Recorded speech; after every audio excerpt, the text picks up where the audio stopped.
Arrancamos esta emisión de noticias con la noticia importante de la jornada. ¿Qué pasa con Iván Márquez, con el jefe de las disidencias de las FARC, esta llamada segunda Marquetalia? Los medios empezaron a informar en las horas de la noche, tarde-noche de ayer, que había perdido la vida en Venezuela. Todo esto después de una esquirla que afectó su cerebro, después de una explosión que se produjo el año pasado. El ministro de Defensa, por otro lado, el señor Iván Velásquez, aseguró que falta confirmación oficial. Así que tenemos estas dos versiones. Algunos servicios de inteligencia le confirmaron a algunos medios que efectivamente Iván Márquez está muerto. Otras son las informaciones que está dando en este momento el ministro de Defensa, que dice que faltan datos. Aquí la revista Semana dice... hace algo muy interesante y son los sucesores de Iván Márquez, porque recordemos que él está a cargo de la parte de la guerrilla de las FARC que no aceptó el acuerdo de paz con el gobierno de Juan Manuel Santos. Aquí estarían los sucesores, Zarco Aldínever y Walter Mendoza, ¿quiénes son? Aquí tenemos toda esta información que te estamos mostrando para ilustrarte un poco cómo sería la estructura de este grupo armado, esta aún guerrilla, porque son disidencias de las extintas FARC, y lo que pase con su cabeza, que se encontraba en Venezuela, el señor Iván Márquez. La información entregada por CMI dice que él efectivamente falleció en Venezuela. Pero a continuación, información del ministro de Defensa, el señor Iván Velásquez, que se refiere a la muerte de alias Iván Márquez en Venezuela. Aquí tiene sus palabras. Estamos con las verificaciones, así nos lo ha informado además el general Giraldo. Entonces estamos atentos para cuando tengamos confirmada una noticia de esa naturaleza, pues naturalmente que les informaremos. ¿Ustedes qué sabían de él? ¿Que sea otra persona y no el mismo Iván Márquez el que haya fallecido? No tenemos información en este momento. Esperemos a que haya una verificación de manera que podamos hablar con propiedad sobre ¿Pero asunto. quiénes están investigando esto, ministro? Detalles, por favor. Pues es la verificación que siempre se hace frente a informaciones que se tienen de parte de las fuerzas militares. ¿Cuál era la última información que ustedes tenían de él, ministro? La ubicación. La última información, sabemos que en un momento estuvo en el territorio nacional, Sí. después de ese hecho de agosto, creo, del año pasado, que dicen que por el que ahora se habría muerto, y estaba pues con salud, de acuerdo con lo que supe en su oportunidad, no recuerdo en qué mes, pero en todo caso después de agosto, tal vez a principios de este año. Ministro de Inteligencia venezolana, ¿está confirmado? Todavía no hemos tenido nada más sobre eso, no tenemos nada más sobre eso. Y ahora tenemos a nuestro primer invitado, él es Jorge Mantilla, investigador en conflicto y crimen organizado, está en directo desde la capital de Colombia. Señor Jorge Mantilla, bienvenido a estas pantallas de DNews. ¿Cómo está el día de hoy?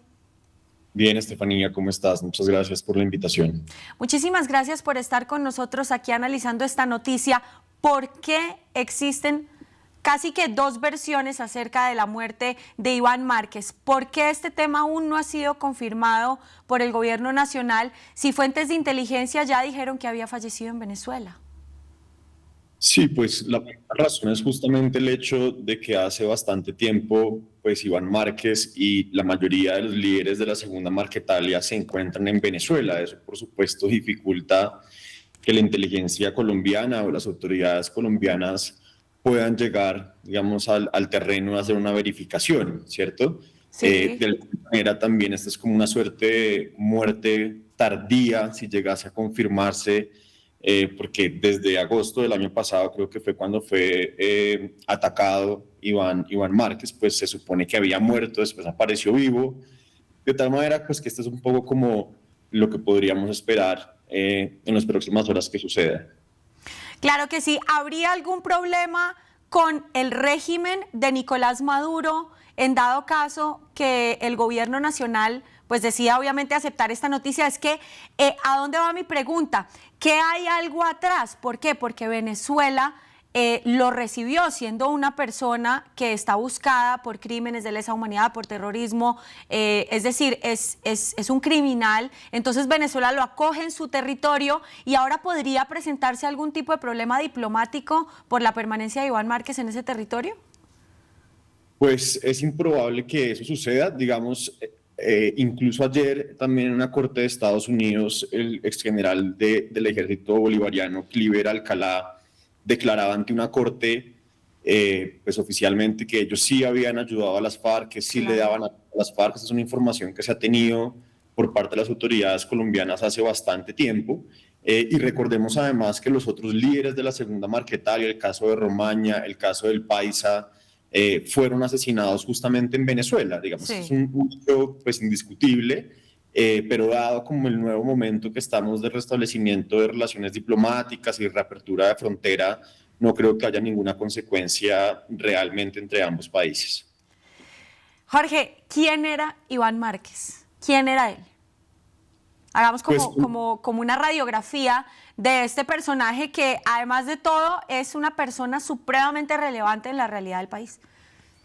Sí, digamos que Iván Márquez era como ese último símbolo de la guerrilla histórica de las FARC, ¿cierto? Que no se desmovilizó. En este momento, cuando uno mira los liderazgos de las disidencias de FARC, tanto a nivel de Segunda Marquetalia como de Estado Mayor Central, ya no se encuentran estos personajes históricos que tuvieron un gran peso dentro de las antiguas FARC. El caso de Iván Mordisco, por ejemplo, en Estado Mayor Central, o de Walter Mendoza y el Zarco Aldinever, realmente eran mandos medios. Así que el peso de Iván Márquez, independientemente que estuviese herido y fuera de combate, sí tenía un peso simbólico, sobre todo de cara a la conversación de paz total. Claro, y es que él, aparte, bueno, de Timochenko y otros líderes, como tú bien lo mencionas, históricos, era la cara que uno podía poner, la cara visible de un sector que participa en todo el caos que hay en el país y en el territorio nacional. ¿Cuál crees que podría ser la repercusión de esta noticia en el proyecto de la paz total de Gustavo Petro? Pues en este momento realmente la paz total depende fundamentalmente de la mesa de negociaciones con el ELN. Sin embargo, recordemos que la Segunda Marquetalia se dice que tiene cerca de 1.600 hombres y 12 estructuras.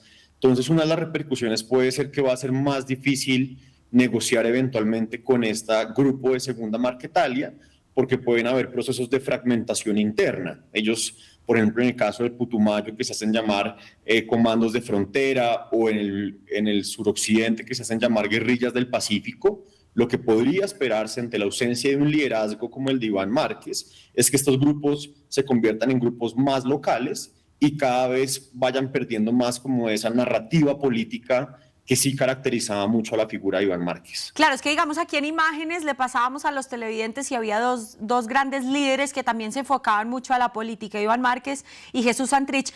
Cada vez que va cambiando la línea de mando en las estructuras de la guerrilla se va perdiendo un poco de ideología. ¿Cómo ves ahora el tema con Iván Mordisco, que quedaría, digamos, a la cabeza? Son aún más sanguinarios, son aún más violentos y están más inmersos en el tema de los negocios ilícitos. Pues Segunda Marquetalia y Estado Mayor Central, que es la disidencia que comanda Iván Mordisco, estaban en disputas y en guerra en diferentes partes del país. Eso, por supuesto, ha tenido un impacto humanitario y para la situación de seguridad bastante compleja. Lo que uno podría esperar es que salga fortalecida, obviamente, el Estado Mayor Central. Pueden haber estructuras completas en diferentes partes del país que pasen de Segunda Marquetalia a Estado Mayor Central. Y lo que puede esperar es que prevalezca el Estado Mayor Central y se quede un poco con la marca de FARC, ¿cierto? Claro, que es lo que ellos estaban disputando. ¿Y eso sería beneficioso para Iván Mordisco? Por supuesto, aquí, digamos, si alguien gana con la muerte de Márquez, seguramente es Iván Mordisco. Bueno, hay otro tema que para poner, digamos, sobre la mesa, y es ¿cuáles son los territorios más ocupados en este momento por las disidencias de las FARC? En particular, la segunda Marquetalia, como venía diciendo, tiene una presencia bastante importante en el Putumayo, en la frontera con Ecuador. Igualmente, pues en la frontera con Venezuela están bastante presentes. Estos temas de frontera, pues es un reto para Colombia, que no logra establecer control territorial en estas fronteras, y porque además son estructuras muy asociadas también con el narcotráfico, de tal manera que todos estos pasos internacionales son lugares muy importantes para ellos, y todo lo que tiene que ver con la zona del sur del Cauca, donde hay bastante cultivo de coca, Nariño, la zona rural de Tumaco. Y la son los frontera territorios- con Ecuador también, ¿no? Exacto, son los territorios donde más presencia tiene la segunda Marquetalia. Pues bueno, Jorge Mantilla, gracias por haber estado con nosotros estos minutos de tu tiempo con todo el tema de tu experticia como investigador en conflicto armado y en crimen directamente desde Bogotá. Feliz viernes, feliz almuerzo y feliz fin de semana. Gracias. Igual para ti, gracias y un saludo.